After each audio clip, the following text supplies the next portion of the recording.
My name's Pete Woods. You're watching Hexhamtv. Who are you?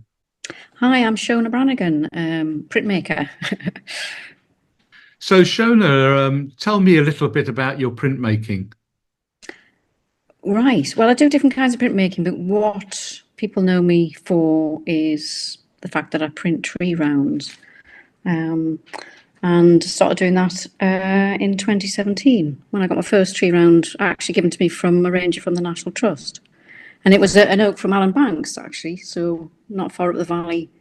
Yeah, and that's how I learned the technique. But it was a guy in America was doing it, and he was called Brian Nashgill, because I was engraving wood at Cherryburn, the National Trust Museum to Thomas Buick, and I had no idea you could print the actual patterns of tree rings and what have you from trees. But when I saw he was doing it, and then I found a video of what he was doing, because you need to make wood printable. So you sand it smooth first. If you were given a piece, if you wanted to do it yourself and you were given a round to print, first job would be to sand everything off that surface that doesn't belong to the tree. So any marks and scratches or cut marks, chainsaws, etc. And then you're down to the raw tree. And then what you do with a blowtorch, and I use a small one, 20-pound one, little gas canister, is you just literally burn the surface, not deeply. And what happens is some of the cells burn quicker than others, which means that you can use little wire brushes and wire brush away what's burned. And then that means you're left with little grooves in the surface, because the kind of printing it is, it's called relief printing, which means that you roll the ink on the surface. It's the same principle as a fingerprint. So there's a surface where the ink will sit, but there's areas and grooves lower down where the ink doesn't get pushed into. So that then when you place the paper on top of the ink and apply pressure to the paper, which I do by hand with a very small tool, so it takes quite a while, you get obviously areas where the ink's been, but areas where the ink hasn't been. So that then visually, when you see it as a picture, and obviously with the tree prints, you see the growth rings, which are obviously just are white because they've got no ink on them. So you can then actually see, you see the structure of the tree and all the cells and the shapes and patterns of its life, really. So, what fascinated you about printing the life of a tree in this way? Well, I suppose because I was started to do printmaking with wood engraving, which is what I was doing. You work with tiny little blocks of boxwood usually, so you're working on wood, but essentially the wood there is invisible because you don't want. It's not about the wood; it's just a surface that you're engraving into. And it was a traditional process that was used to illustrate books and newspapers, before technology took over. And you work with tiny, fine detail, and I just loved doing that. And then when I saw that you could print trees, because I've always loved trees, I've always spent time with them, photographed them, and I've always had my favorite trees. So it was just sort of like, wow, I could actually use my printmaking, experience, I suppose, to actually get that close to the tree itself. And also, I suppose all through my life, when I've had favorite trees, they've been in different places, and they've quite often been trees that probably nobody notices. There's one by the side of the road when you're driving somewhere. And if you make the same journey regularly, you'll see it each time, and you build up a relationship over time with them. And for the first one, the Allen Banks oak, and then I did the Allen Banks yew. They both fell in summer storms, and I know exactly where they grew and fell.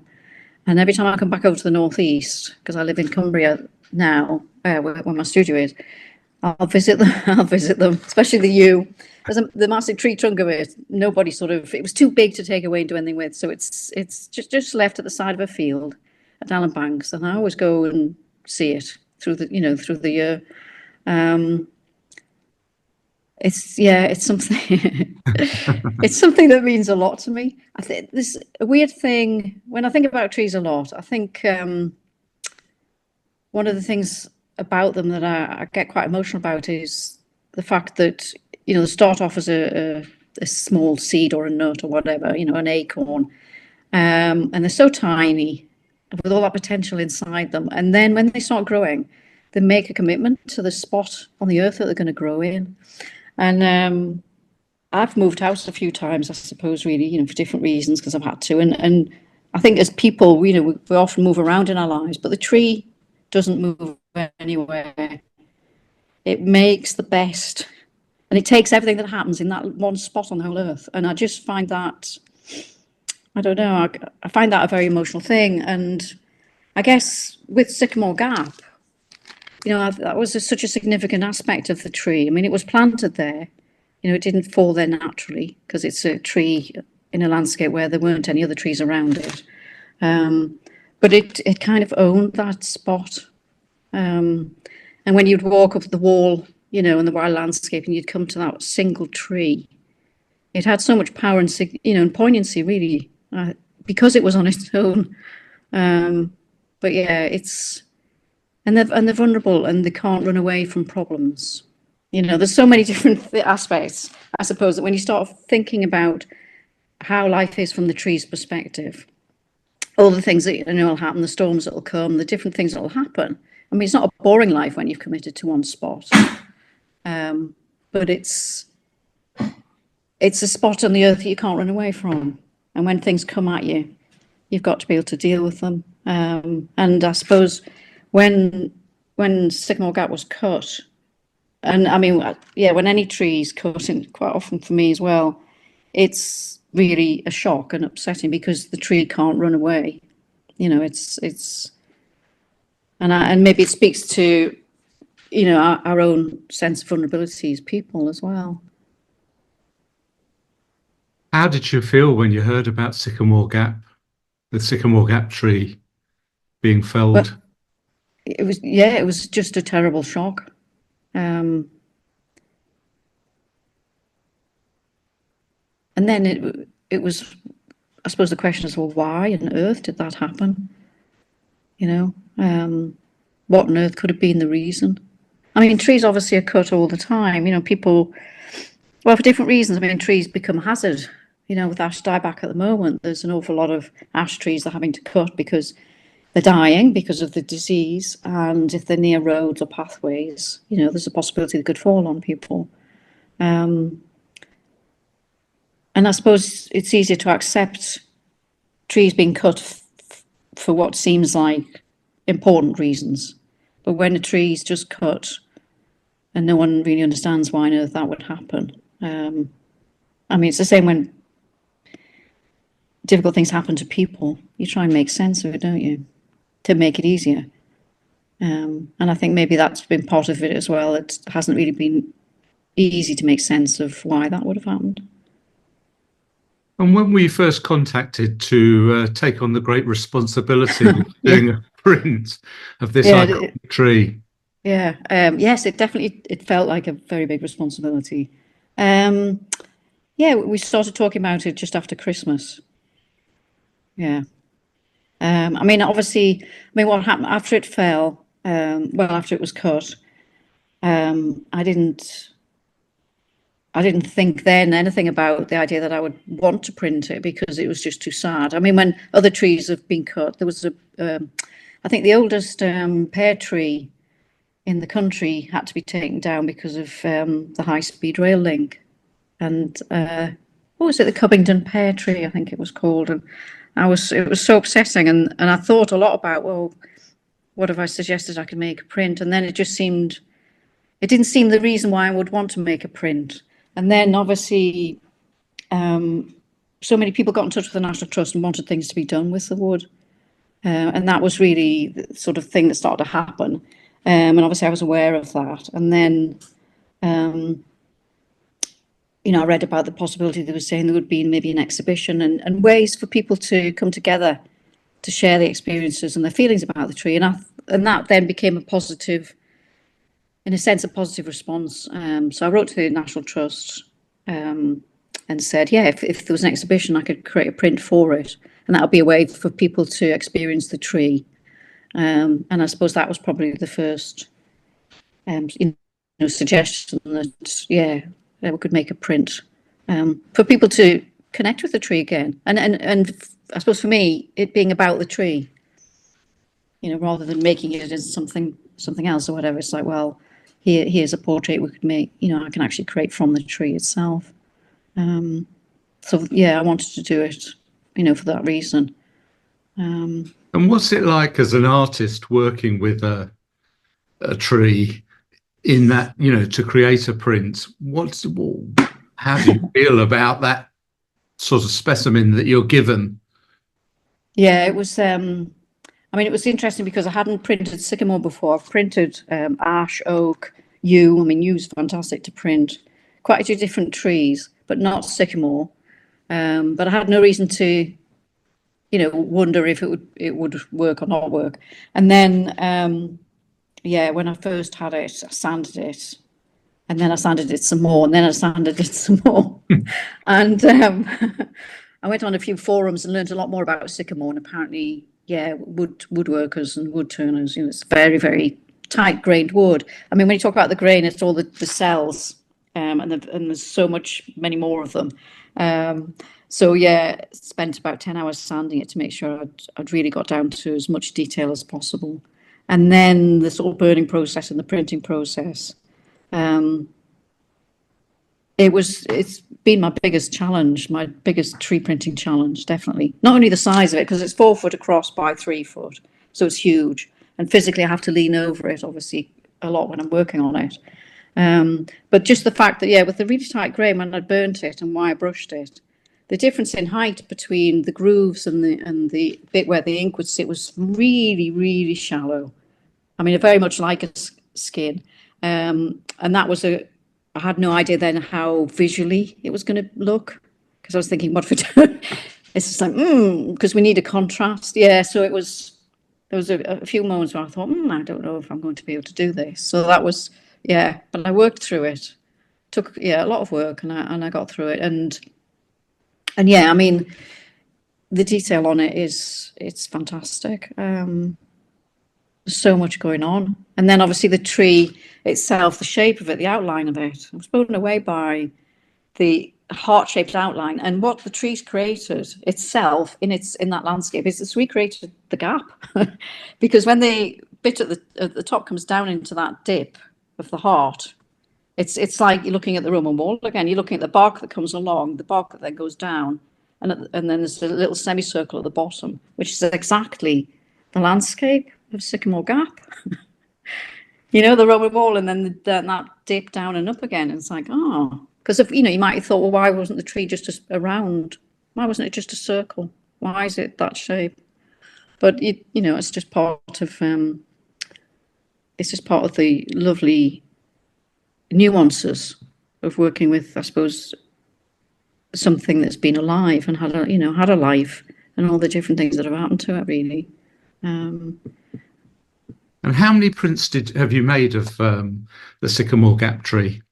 Right, so we've made five prints. The National Trust asked me to respond to. They gave me themes: landscape, history, knowledge, spirituality, and they were calling it identity. I think they might have changed the name now to access.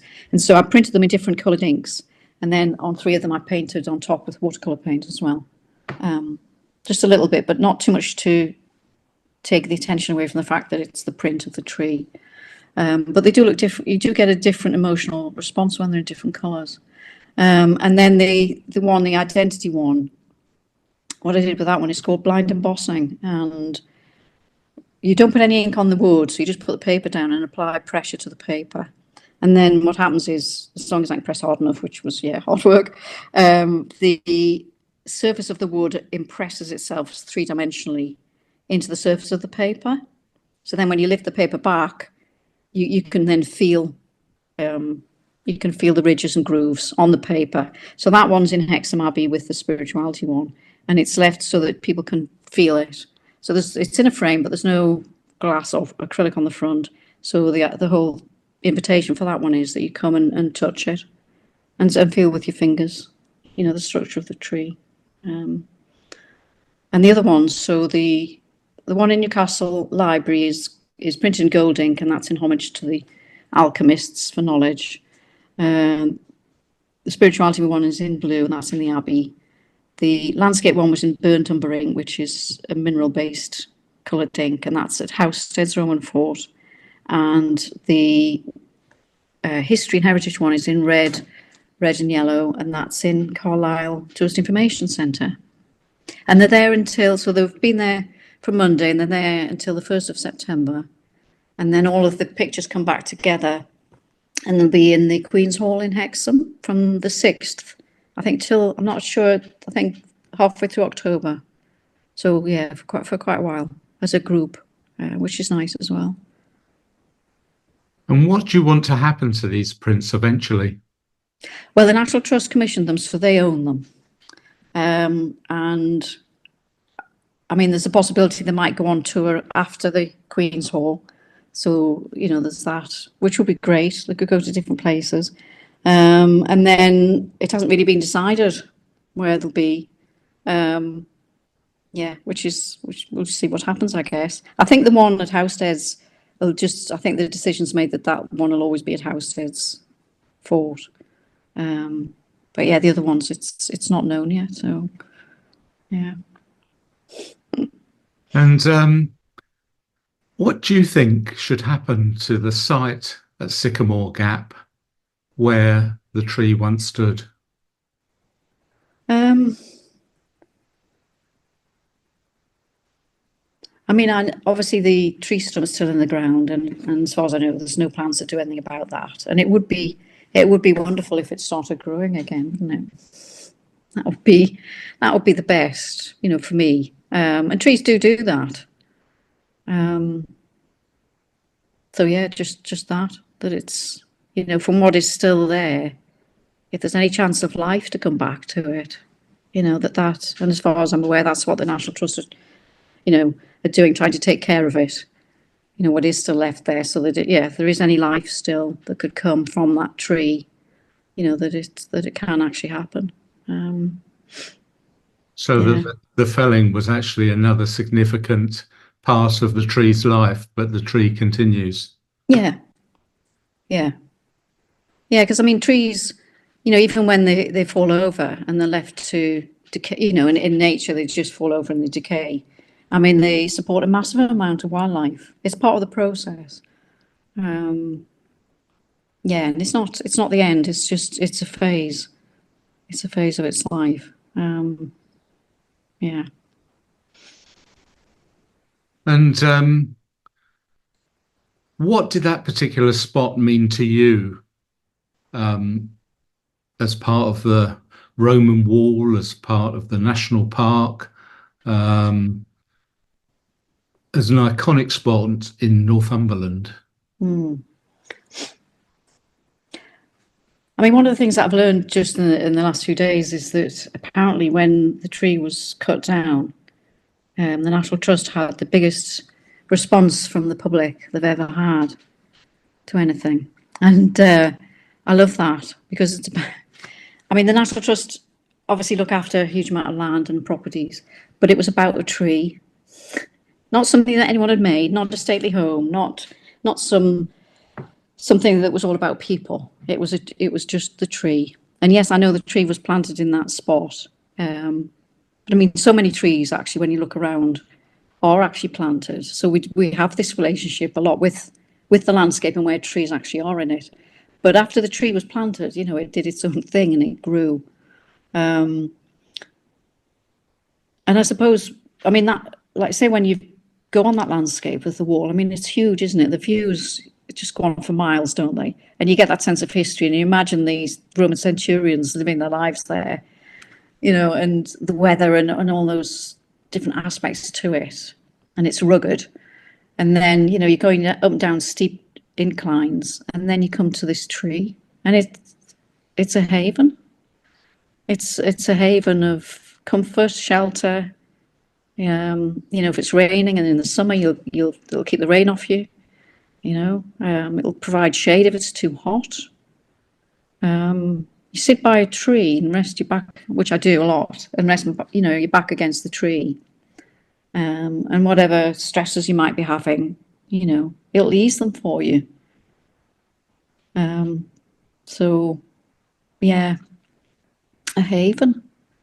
And I suppose that's why, you know, so many people have said connect with the tree when they're going through different emotional journeys in their lives. You know, when people maybe haven't been well, or for celebrations when they're people propose marriage there. I love the fact that we turn to share that with a tree, with one tree or with many trees, because I think we all sense, we sense that connection. I mean, for me, trees are friends. You ever need a friend, and there's not a person around, just find yourself a tree. Yeah. They'll never judge you. They'll just accept you, which is obviously good. Shona Branigan, artist, printmaker of the iconic Sycamore Gap tree. Thank you very much for talking to Hexhamtv. Oh, you're welcome. It's been a pleasure. Thank you.